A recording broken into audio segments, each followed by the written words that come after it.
Hey, this is Dave, and we are here at allthingspondered.com, allthingspondered.com, and I'm going to read you the story of the farmer and the banker today.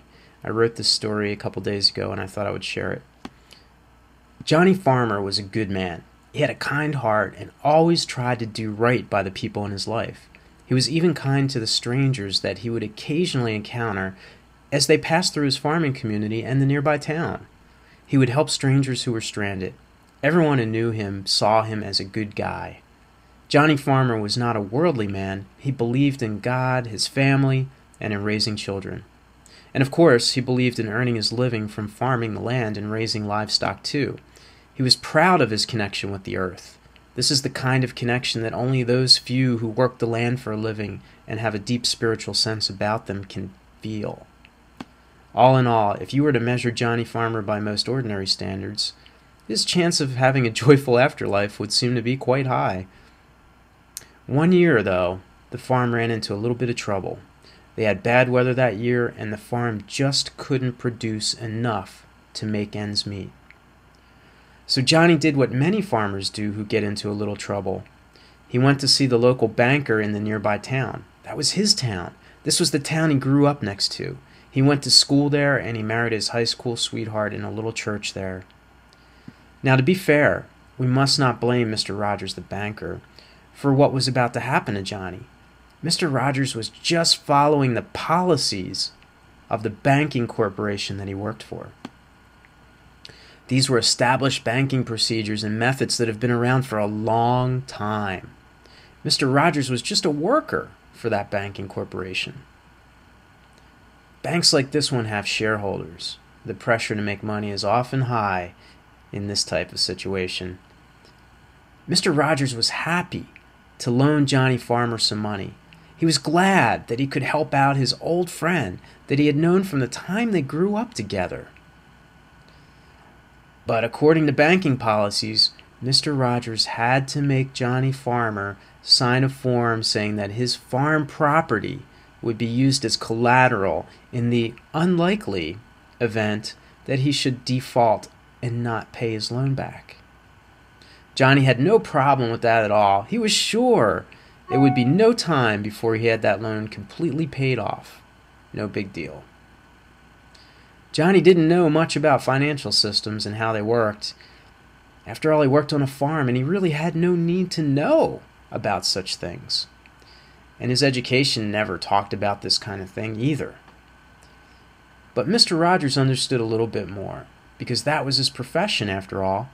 He had a vague sense that the way the system worked was cruel and unfair. But like most people, he thought there wasn't much he could do to change things.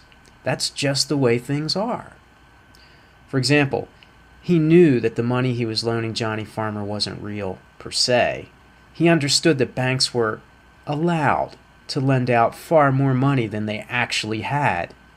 This is just the way the system worked.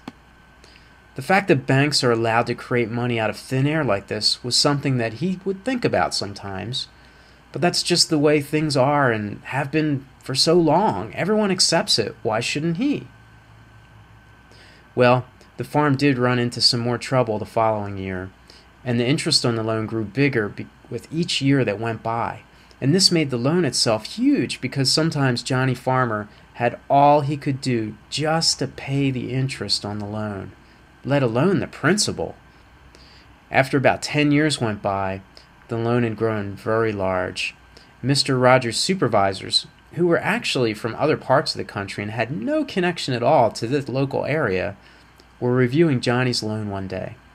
They told Mr. Rogers that he would have to foreclose on Johnny's farm so that the bank could recoup its money. Poor Mr. Rogers. He had to actually go to the property and tell Johnny Farmer that he would have to leave because this land belonged to the bank now.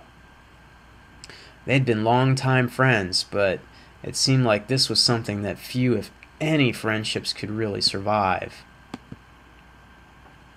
Mr. Rogers knew that he lost a good friend, but he couldn't go against bank orders, could he? The bank would just fire him and find someone else to do the dirty deed. Mr. Rogers went home after that in low spirits and laid in his bed reflecting on what had happened today. He thought how unfair and morally reprehensible it was that the bank loaned fake money in the first place, money that didn't actually exist. Then they took away real property that actually did have value in exchange for that fake money. The irony and evil of this struck him hard that night. He had thought about these things briefly in the past, but never had the reality hit so close to home for him before. What happened was just plain wrong. Mr. Rogers was very sad. You can imagine how Johnny Farmer, his wife, and children felt. This was awful. So this is the story of Johnny Farmer and the banker. And if you'd like to read this story for yourself, just click the link at the bottom of the video. And I hope you've enjoyed this story. And please leave your comments, or if you really like the story, just go ahead and share it with other people. Again, click on the link at the bottom of this video to read the story for yourself. I hope you enjoyed it. Have a good day.